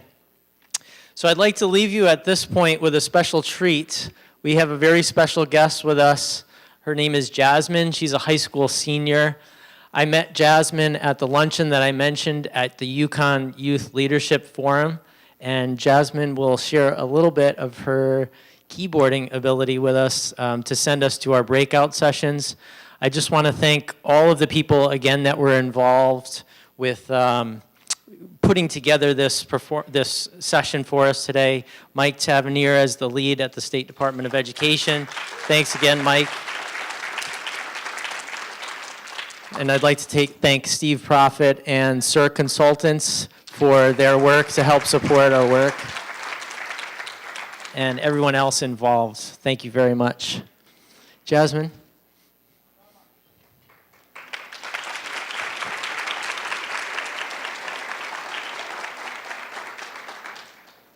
As I mentioned, Jasmine's a high school senior at the Greater Hartford Academy of the Arts, and she's here to share her talents with us. I'm sorry, just as Jasmine gets set up, I'd like to introduce John and Stephanie, who know Jasmine well, and I appreciate all the logistics they did to help. Good morning. My name is John Gentile. I'm the president and founder of the Connecticut Youth Leadership Project, which is the parent organization for the Connecticut Youth Leadership Forum. We'll be going into our 20th year next year. And some of you folks know who we are, and some of you folks don't. I'm going to hand off to Stephanie to identify our website and how you can access us for your high school sophomores and juniors. Thank you, John, and thank you all for giving us the opportunity to be here today. So our website is www.ctylp.org, and in December, the applications will be available for your students with disabilities to participate in the forum. It's not a Yukon forum, it's a Connecticut Youth Leadership Forum that is conducted at Yukon, and Pat has been terrific in getting our applications out to you in the past, and it's a great forum. Jasmine is one example, and we hope your students will participate next year. Do I need to do a song and dance while waiting?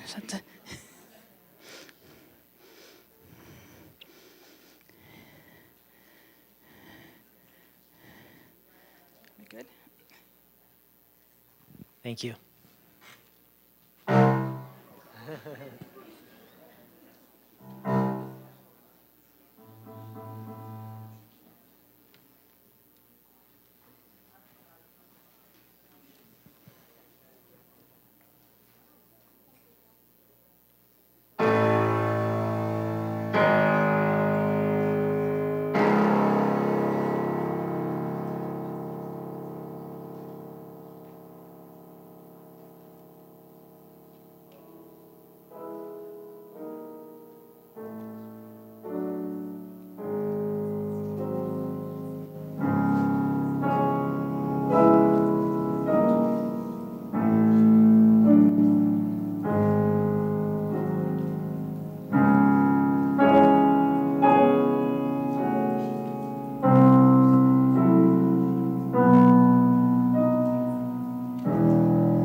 Wow, that was incredible. I'm always so impressed with such great talent. Really, really awesome.